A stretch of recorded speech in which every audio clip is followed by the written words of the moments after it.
Welcome to New England Boating. I'm Parker Kelly. And I'm Tom Richardson, and today we're coming to you from beautiful and boater-friendly Bristol, Rhode Island, which is bordered by both Upper Narragansett Bay and Mount Hope Bay. That's right, Tom, and those bays have definitely helped shape the character of this community. Since the 17th century, sailing and shipbuilding have played a very important role here. True, and today Bristol remains home to several well-respected boat-building companies, and it's also the home of the Herreshoff Museum and America's Cup Hall of Fame. How about that? Bristol is also known as the most patriotic town in America. How about that? I believe it. We have a lot to explore in Bristol. New England Boating, Bristol. Let's go.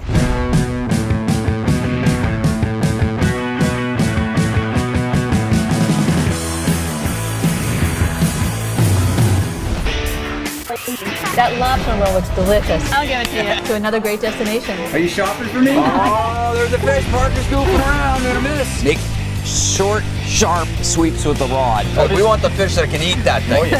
Hang on, Parker. Tom, don't joke. I am here with Al Elson of Striper Marina in Barrington, Rhode Island, and Al has been kind enough to provide us with the Pursuit C260 center console that we'll be using in this episode.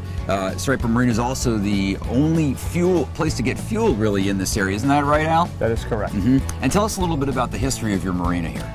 The marina was started back in 1969, one dock, and was mainly for striped bass fishing with a small group of guys. It was then built up over the years through 1965 to have roughly 100 slips. Mm-hmm. We have 34 moorings. Again, we have a gas dock here.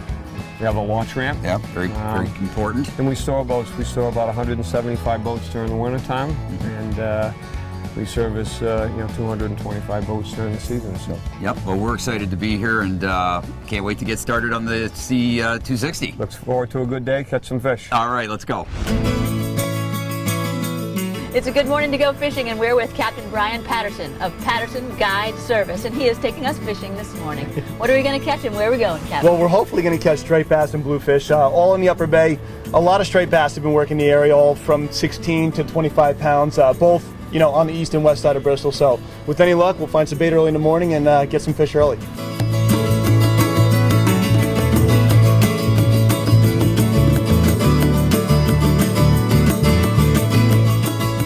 Brian, remember we were snagging pogies and I snagged a bluefish? Remember that?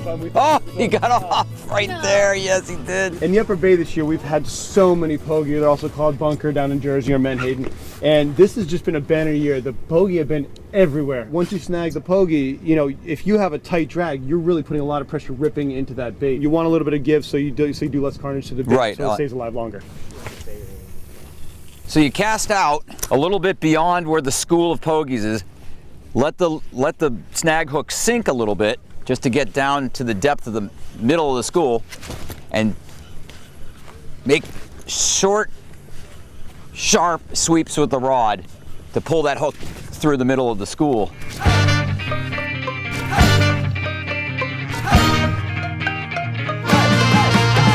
Hooked up maybe 15 minutes after arriving at Brian's secret spot here. Oh, look, there he is. He's up on the surface. Fish took a live pogie, dropped down on a 2-ounce bank sinker. Parker's hooked up right now. Double header. Oh, he's off. Oh, man, my guy took my pogie. You had to show me up again, huh? Good job. Oh, no, beauty. Gorgeous bass. This is beautiful straight bass. Now, this is an average fish, believe it or not, for this year. These fish have been huge, nice and thick. They're feeding on pogie. Hey, Captain Brian. What's going on over there? Pretty good, man. You certainly put us on the fish in short order. This is another nice fish right here. Look at that rod bend. Well, that one inhaled a live pogie. Nice fish. Oh. Yeah, you get a nice fish on. Yeah. Another beautiful striper. Another beauty. Another beauty, number 3, little less than 10 minutes. It's a beautiful thing when we have this many stripers in the Upper Bay. We're really, really fortunate to live where we do and have this gorgeous migratory species coming up and just blessing us and for this kind of day and allowing us to catch it and release it. So congratulations. Well, special thanks to our host, Captain Brian Patterson. He's the Thank you so much. who Appreciate it. put us on Congratulations. the stripers in short order. Exactly. If you want to catch stripers in the Bristol area, call this man right here, Patterson Guide Service. But don't go away. We got lots more New England Boating TV coming your way, including a little restaurant thing with cooking it up with the Parker at the DeWolf Tavern. So stick around. I'm not getting this one. All right, and over we go.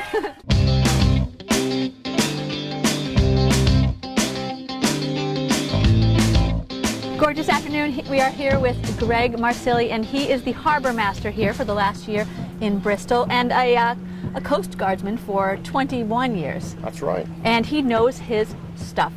Fell in love with Bristol the first time he came here and has not left, and we cannot wait for the harbor tour with Greg Marsili. That's right. He's going to show us some of the great boating amenities here in Bristol Harbor. Let's get on the pursuit and let's go.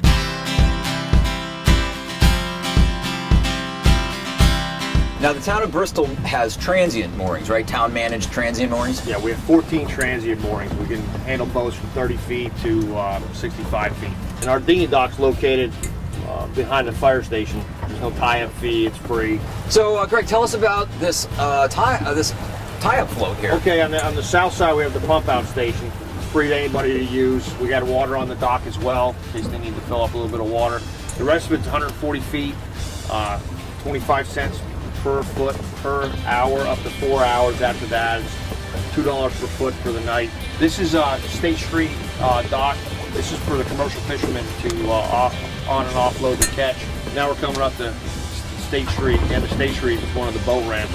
Now this is Thames Street Landing? This is Thames Street Landing, and then they have a tie-up here. You can dock up here at the Thames Street Landing for up to 3 hours. And it's just Stone Harbor. This is a private marina. So these are all mills, right? Old mills. All old mill buildings they redid. And then, you know, you can always buy the marina slip to go with it. This is the Independence Park boat ramp. And that's free too, right? And that's free. There's no charge down here for the waterfront activities. Well, Harbor Master Greg, that was a great tour. You confirmed our suspicions. This place is very cool. Yeah, very friendly, very cool. Lots of great accommodations for transients and day trippers. It's it's really inviting. Come back. Oh, you bet we will. We absolutely will. And so are a lot more people too. Yeah, well, that's so good. Get ready. You're going to be busy.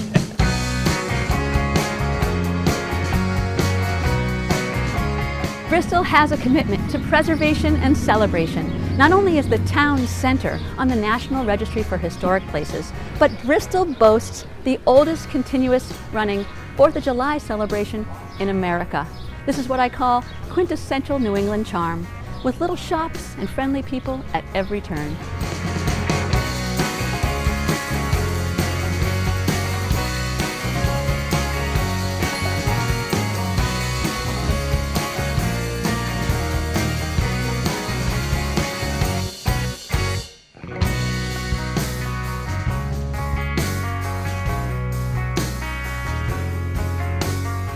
Tell us about your shop. I love it. I love It's a my feast for the shop. eyes. I love my shop. I would have never known that I would be a local artist and have a cute little shop. I can't imagine, honestly, doing anything else. So big life change for you, exciting life change. You're an Yes. artist and you also have local artists here? I have many local artists in my store, from David Ferro to Gary DeBlois, who makes beautiful sea glass jewelry. Oh my goodness, Julie Martin, so many of them, painters and potters. And I love that I can give them an opportunity to show off their art in a local town that they live in, and I can sell their wares for them, which is fabulous. Charming shops and friendly people everywhere you turn. Welcome to Bristol. All these half models, these were all hand carved? And then we just slap it on the wall. So you guys don't use rakes? This is like all barehanded?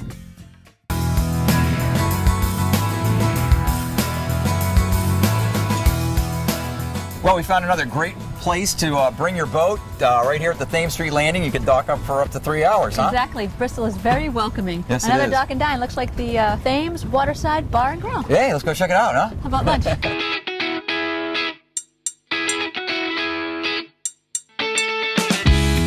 Well, Tom, this is their signature dish. Can you fit anything else in your belly? I guess I'm gonna have to. It'd kind of be rude for them to bring it and not looks to eat it, right? delicious, does it not? Yes, it does. Can you beat this view? But you can't beat this view. I mean, And the easy docking?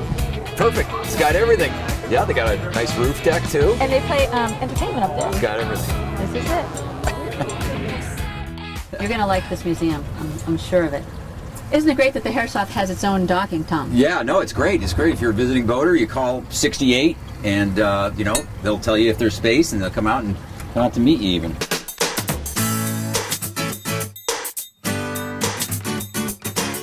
Well, I'm here with Dyer Jones. He's the CEO of the Herreshoff Museum, and we're standing in the aptly named Hall of Boats. And it's an incredible collection of restored wooden boats you have here, Dyer. It's amazing. It really is. And the museum's been in business for 43 years. And we have a collection of about 60 boats. Well, let's take a look around here and show us some of these great boats you have here in the Hall of Boats. I'd be glad to. Okay, let's Actually, standing right here, this is Sprite. This is the oldest boat in our collection. She's a Narragansett Bay catboat. She is the oldest boat in Rhode Island. She is probably the oldest catboat surviving anywhere, anything that we've found. So what about this? Is a beautiful smaller sailboat. Tell us about this one. This is a Class B frostbite dinghy built 80 years ago here at the Herreshoff Manufacturing Company. This boat is absolutely original. Bulldog is a boat which is celebrating her 100th birthday. There were 364 of the Herreshoff 12.5 footers built by the Herreshoff Manufacturing Company, and we put this one in here because it's such a good example of that class of small one design boat built by Herreshoff. And a lot of those original boats are still out there sailing, aren't they? Absolutely. This is Wearboard Thania. Thania was built by the Herreshoff Manufacturing Company in 1905. She had served in the United States Navy. Her owner of many, many years died, and in his will he left Thania to the Herreshoff Marine Museum. Everybody looked at each other and said, "What museum?" And the museum was founded the next year. Oh, no, really? So this precipitated the founding of the museum, this very boat. It caused it to happen.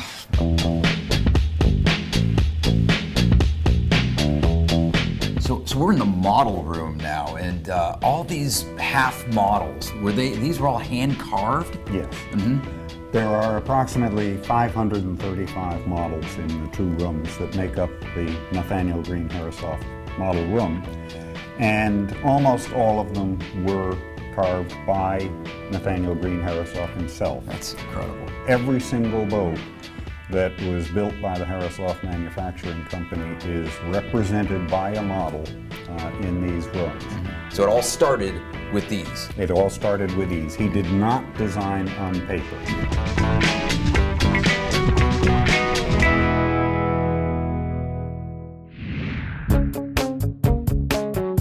What a gorgeous morning we have, and I am very delighted to say that I am with the Millard family.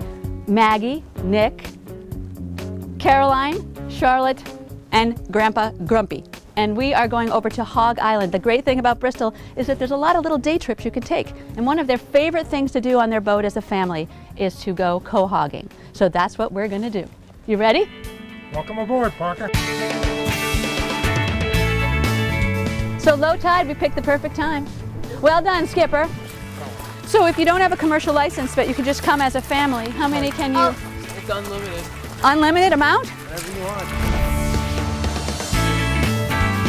Grumpy, you already found one?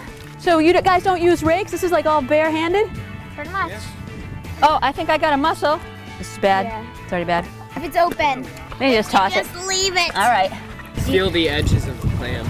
You feel the edges of the clams. And here's like your nature's tool, right? I think that the best tool is your hands, and you just go and you feel around and dig it up, and you feel the edge of the clam because the edges are always pointing straight up. Oh, nice. That's a good size one.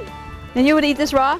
Yep. Like right now, if I just popped it open, you'd just slurp it down? I plan on doing it for lunch. Oh, heavy. Yeah. How many pounds you think? Oh, good 10 pounds. This has been so great. The Millard family. We enjoyed it. And the bucket girl. Who's the bucket girl? Where's the bucket girl? And how many pounds do we get? 10 pounds? 10, 12 pounds? And they're going to spend the rest of the day with their family who's going to meet them here for a picnic. So I'm going to bid you adieu. More of New England boating coming up. Thanks, guys. Take it easy.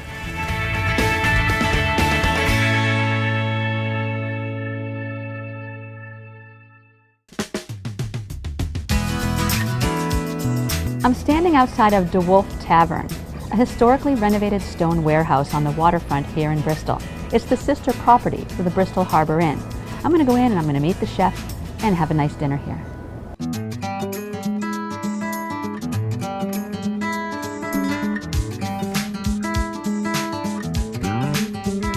I'm here with Chef Cy. Hello, Cy. Hi, nice to see you. Nice to meet you. He is the owner and also the chef here at DeWolf Tavern, and we are behind the scenes. This is American contemporary cuisine with an Indian flair, but it is definitely American contemporary. We do a lot of seafood and steak, but my heritage is Indian, so I do a little bit of accent from that, little seasoning. So we're going to make a naan bread right now. Okay, where do we start? Okay, I have this dough. We make the dough at house, and then I'm gonna pull one out, two actually, and then what I'm gonna do is just flatten it out like this. Should I do that as well? Yes. We are going to put it in this little pillow and cook it in the tandoor oven. And this tandoor is about 900 degrees. It's uses charcoal, and it's been lit for 2 years now. So we'll come over here, and then we just slap it on the wall.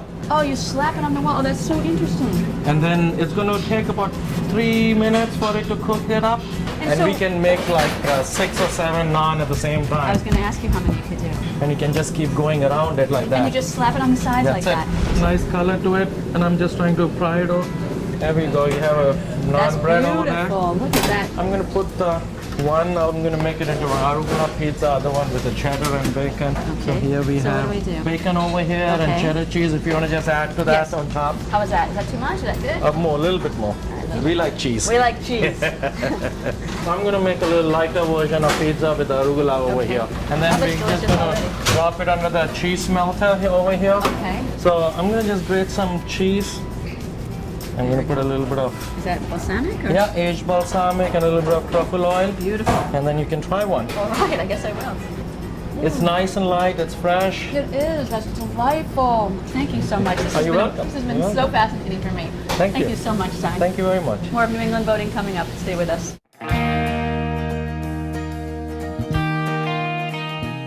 Another lovely moment here in Bristol. We are standing in front of the Blithewold Mansion, and I am with Mike Burns, the unofficial spokesperson of Bristol, who is the founder of Explore Bristol. This is one of the things you need to come visit when you come to Bristol. It is. This is one of the iconic houses in Bristol, iconic residences, iconic properties. It was first built by an individual from Pennsylvania who came here to buy a Herreshoff boat and ended up liking the place so much, which happens frequently. I've heard that. That he built this mansion. And not only is it a great mansion, but it's got some of the most beautiful trees anywhere on the East Coast. And flowers too. And flowers too. And when we talk about Explore Bristol, we talk about Explore Bristol by land or by sea. And what we're trying to do is we're promoting Bristol as a quintessential New England waterfront town, steeped in history with a wide variety of cultural and natural resources. So by land or by sea, right. Tell us about the kayak trails that you've established. We've got 3 or 4 different blue water trails or kayak trails that start at some of the boat ramps, boat launches, but in some cases just a public way to the water. Now, if people want to find those, are those on your Explore Bristol site, or do you have a link from there? There is a link under the Marine tab on the website that will give you a good depiction of the blue trails. Mike Burns, thank you so much. This has been so nice Parker, to meet you. It was great to meet you. So nice to spend some time in Bristol. I'm glad you enjoyed your stay here.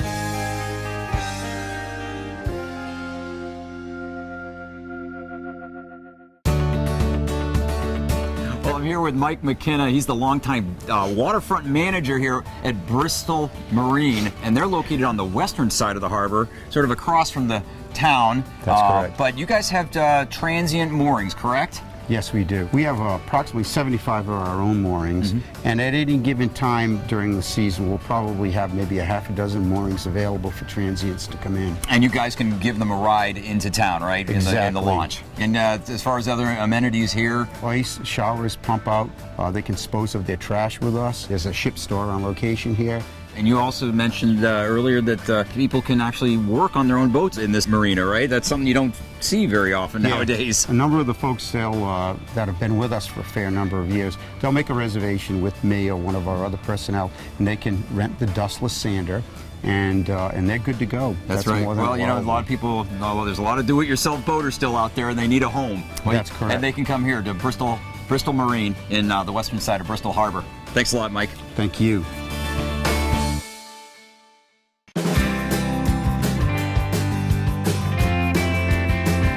I'm here at the Bristol Yacht Club and I'm waiting for Captain Jim Lengel, who has offered to take us out for a sunset sail. Hello, good evening, gentlemen. Welcome, Parker. Thank you. Hi. Nice to meet you. Gorgeous night for a sail. It's beautiful. Nice to meet you too. You ready to go? I sure am. This 38-foot yawl, It is Top Cat. and the wind's perfect. Tonight it's perfect. It's exactly what we need. And what's Paul's role again? Mizzen trimmer. He's the mizzen trimmer. That's that sail and back.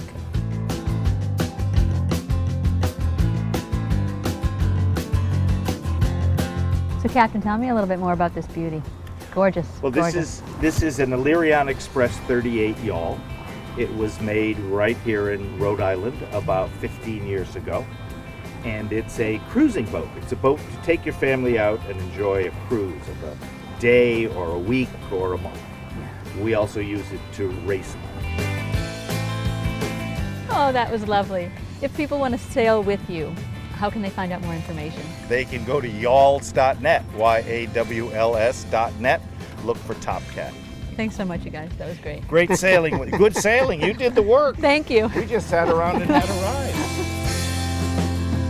That's it for this edition of New England Boating from Bristol. What a time we've had. What a great I would place. say. And I got to say, I'm really impressed by the effort that Bristol is making to accommodate transient boaters and day trippers. Agree, and actually tourists in general. I found that the shop owners and everyone that I've met was welcome to Bristol, genuinely, sincerely welcoming. It was beautiful. And a special shout out to Striper Marina in Barrington for providing the pursuits that we used in this episode. And also Al, who was our very special camera boat operator. Al Elson, Thank you you, rule. Al. Well, to find out more about Bristol and other New England boating destinations, check out our website, newenglandboating.com. And also follow us on Facebook for behind-the-scenes photos and to find out where we're going to be next week. Until next time, I'm Tom Richardson. And I'm Parker Kelly. See you soon. See ya.